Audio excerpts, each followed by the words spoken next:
Bien, bonjour à toutes et à tous.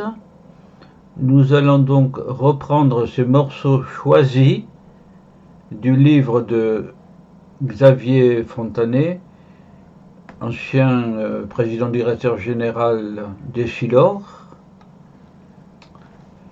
Et je vous rappelle que la matière qu'il explique est une matière économique et financière, que je n'ai pas compétence partout pour expliquer ses propos, mais que je les relate et que pour ceux qui voudraient en savoir plus feront l'acquisition de son livre. Voilà. Nous reprenons. Donc, nous reprenons. Alors attendez, voilà. La réussite, oui, nous en étions à la confiance. Voilà. La réussite nourrit la confiance.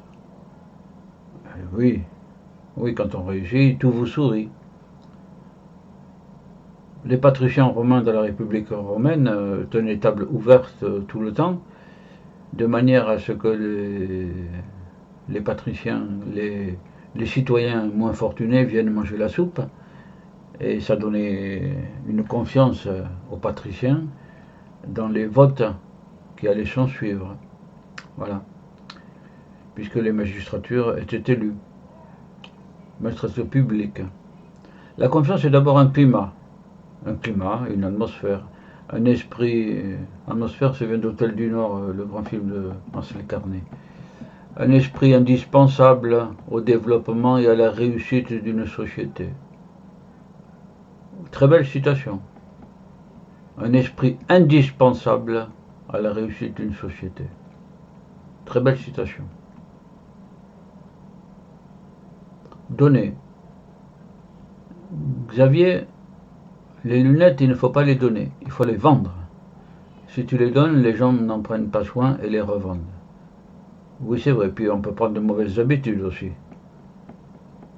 Les gens sont habitués de plus en plus à ce que enfin en dehors de la période actuelle quand même d'inflation des prix, à ce que les produits industriels soient bon marché par rapport aux produits artisanaux. C'est tout le problème de la création d'art artisanal d'ailleurs. Voilà. Il faut vendre. Droit de propriété. Le bidonville de Manille est un des plus grands du monde, on l'apprendra. L'un des éléments les plus graves est qu'il n'y a pas de droit de propriété. Ah, ça, en effet, c'est grave. Les gens ne peuvent emprunter qu'à des taux très élevés. Autrement dit, ils n'empruntent pas. Car le prêteur n'a aucun bien sur lequel prendre de caution. Et oui, c'est absurde tout ça. Absurde au sens que ça n'a pas de sens. Pas de droit de propriété et pas de garantie immobilière, donc voilà, pour le banquier. Bon, voilà pour Manille. Échec. Sans avoir connu un échec, on n'est pas un manager complet et on n'est pas en position d'apprendre. C'est vrai que moi j'ai coutume de dire qu'on apprend beaucoup plus par l'erreur que par les quasi-certitudes. Voilà, c'est le même esprit. En cas d'échec à répétition, j'aime toujours savoir qui a nommé la personne concernée au poste qu'elle occupe. Oui, évidemment, si l'échec se renouvelle, c'est qu'on ne retire pas les leçons de l'échec. Voilà, il est important d'être humble quand même. Voilà.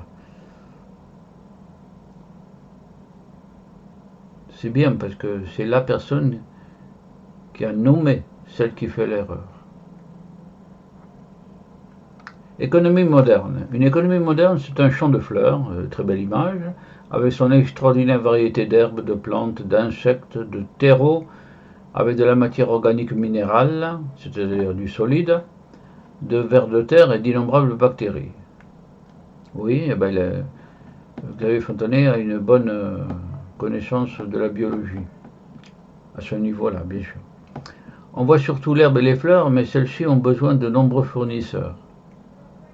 Oui, oui, oui. Le terreau, la terre, les insectes, l'humus, les vers de terre, que l'on voit moins, ils sont tout aussi essentiels. Sans eux, la prairie disparaît. Eh oui, bien sûr. bien sûr, bien sûr, bien sûr, bien sûr. Très belle image de comparaison de l'entreprise, de l'économie ou d'une entreprise avec la réalité d'un champ. Ça se comprend très bien, ça aussi. La base de l'économie de marché n'est pas la production, mais l'échange.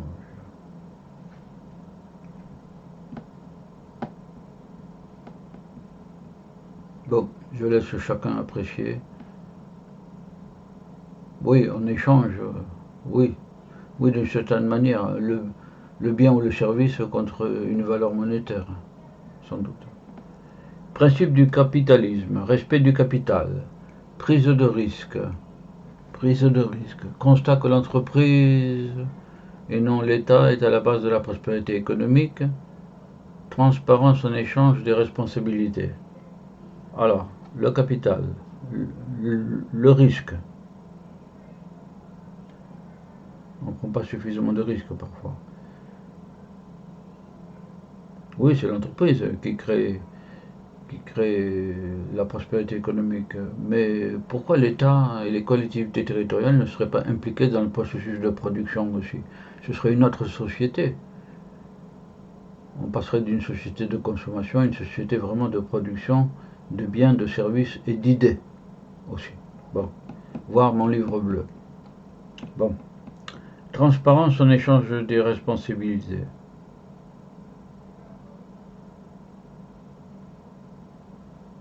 Là, je comprends pas. Transparent en échange des responsabilités. Bon, je laisse. État-providence. Les Japonais sont solidaires. Bon. Au Japon, l'État est peu présent. Ce sont les entreprises qui commandent. Bon. Bon. L'État-providence n'a aucun sens pour un Japonais. L'entreprise est tout pour lui. Citation très intéressante.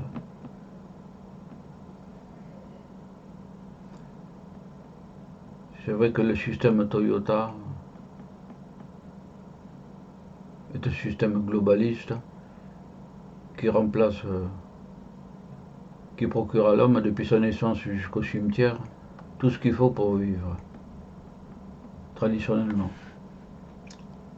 Bon. Et si un État pas assez productif, trop taxeur, trop répartiteur avait sa part de responsabilité dans la pauvreté? Oui, pourquoi pas. Un État pas assez productif, voilà.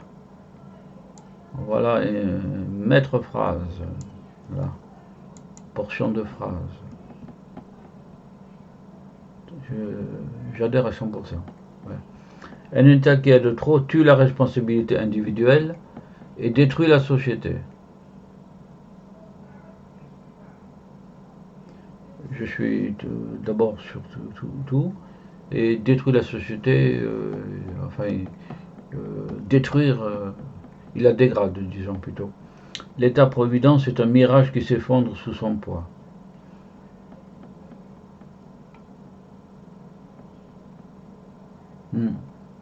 Bon, je sais pas là. Au Japon, le TGV japonais, le Shinkansen, géré par une société privée, arrive à 10 secondes près dans presque 100% des trajets. C'est bon à savoir, il arrive à l'heure. Voilà, c'est remarquable. Existence. Ah ouais, on voit ça. Entre largeur et profondeur du savoir. Que choisir?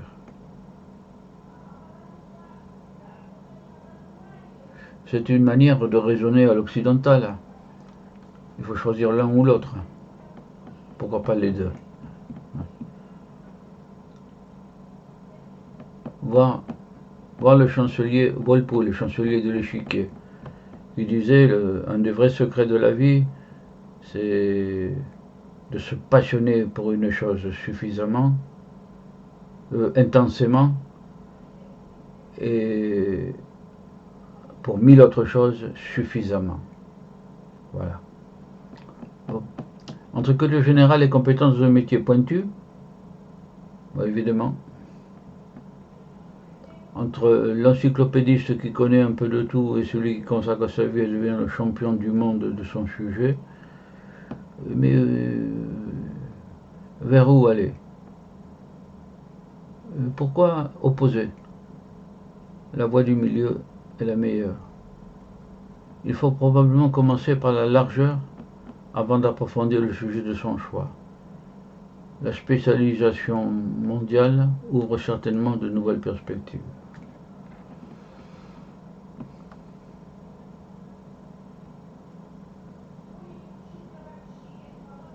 Cédric Villani, le mathématicien, lui,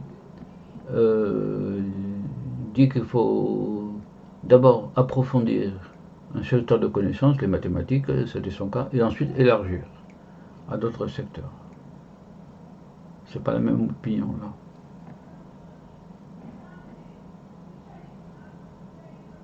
Bon, on peut discuter. Quel que soit votre sujet, allez au bout. Vraiment au bout du bout. Voilà le secret. Oui, il faut y aller jusqu'au terme. Quand on a commencé quelque chose, il faut le finir. Je ne crois guère à la pluri-expertise, à l'encyclopédisme en matière de savoir-faire. Nous devrions tous devenir des champions qui dépendent les uns des autres. Devenir des champions. C'est cette idée de savoir faire appel à l'expertise, là aussi, qui est judicieuse. La vraie vie est celle que l'on n'apprend pas à l'école et que l'on ne peut qu'éprouver sur le terrain. La vraie vie. Ouais, il n'empêche que sur le terrain, on a bien besoin de tous les enseignements que l'on a acquis avant. La vraie vie. Bon. Le risque justifie et en oublie le profit. Le risque justifie et en oublie le profit.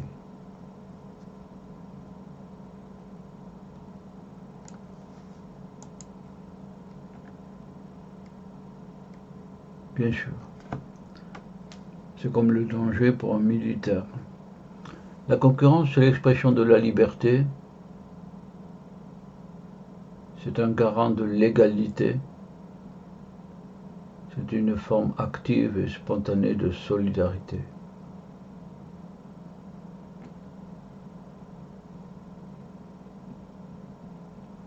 Profond. Oui, bien sûr, pour la concurrence, la liberté.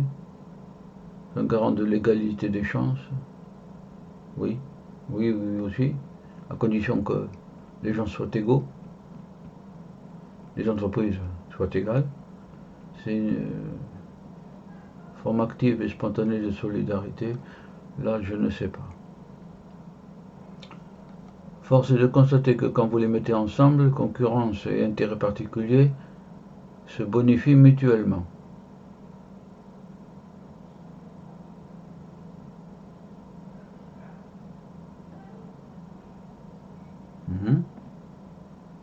Bien sûr, il faut de l'intérêt particulier.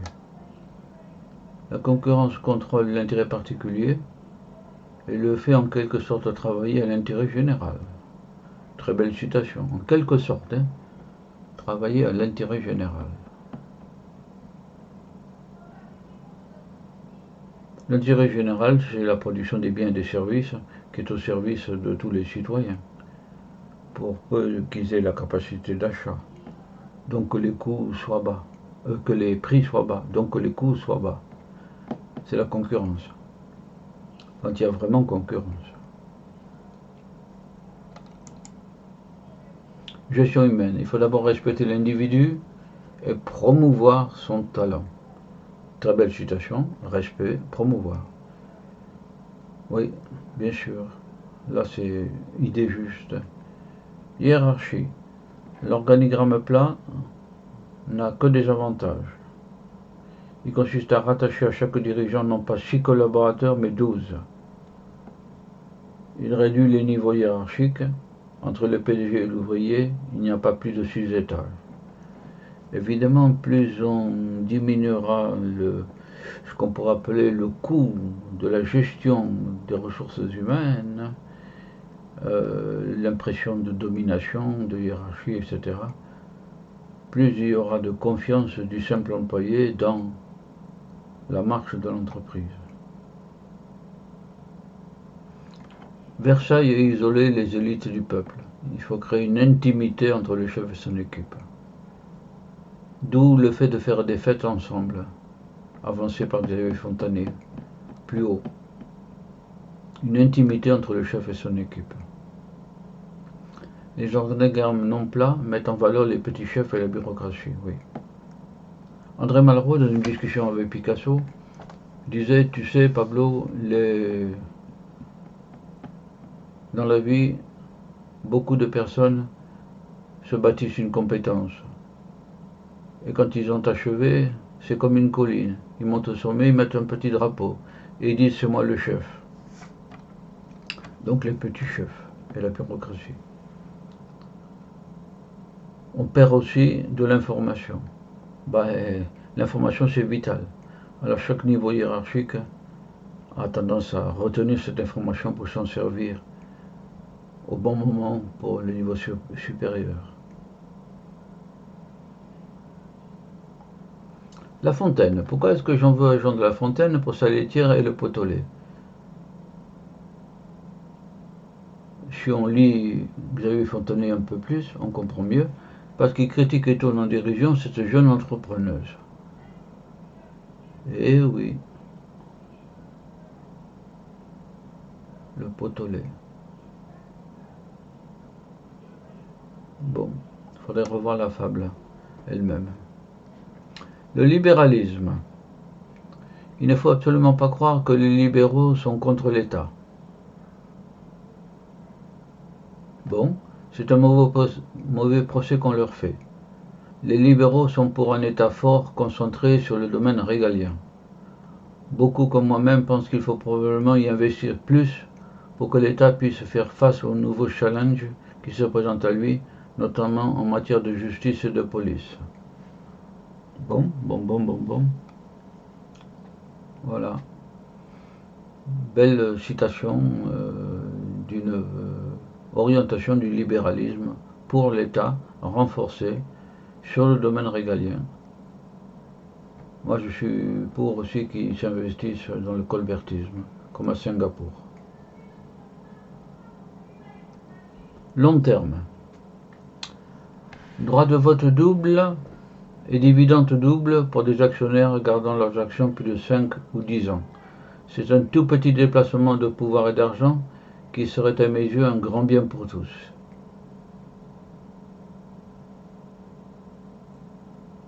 Oui, garder les actions et donc les dividendes, les revenus des actions dans le cadre de personnes qui s'intéressent à la société et à son avenir, oui, sans doute. Comment pouvons-nous mener des stratégies de long terme, voilà, avec un actionnariat en majorité orienté vers le court terme? Oui. Là, ça se comprend tout de suite. Le poids politique pourrait aussi encourager la fidélité. Oui, la fidélité. La fidélité, ça va avec la confiance. En dispensant d'impôts sur les plus-values, sur l'ISF du temps où il existait, tous les actionnaires qui ont conservé leurs actions suffisamment longtemps. Oui, voilà. L'entreprise a une position de long terme. Les finances parfois de court terme. Modestie. On a beau être président d'une société du CAC 40, on n'étale pas son luxe. Il n'y a pas de tape à l'œil, rien de grandiose. Il faut savoir rester humble. Il l'a déjà dit, Xavier Fontanier. Il faut savoir rester modeste, ne pas étaler son luxe, c'est ridicule. Voilà. Nouvelle. Quand j'écoutais la radio, j'ai l'impression que le monde va s'écrouler. Et oui. Il n'y a pas que la radio. Les journaux avaient dans leur dernière page les faits divers, le crime et tout ça, les mauvaises choses. L'essentiel de l'information est agressif, ou déprimant, ou dépressif, comme on voudra. Oui. J'ai mis un éboulement là. Voilà. Oui, restez modeste en tout cas. Nous en avons fini avec cette vidéo numéro 2 sur le livre de Xavier Fontanier. Faut-il faire confiance aux entrepreneurs? Vous avez vu que certaines de ses pensées vont très haut sur la conception de l'État pour le libéralisme, hein. Voilà. Bon, que chacun fasse son profit, revoie la vidéo sur telle ou telle citation et pense par lui-même ce qu'il peut. Le vrai citoyen, c'est celui qui s'assume. Voilà. Au revoir à toutes et à tous.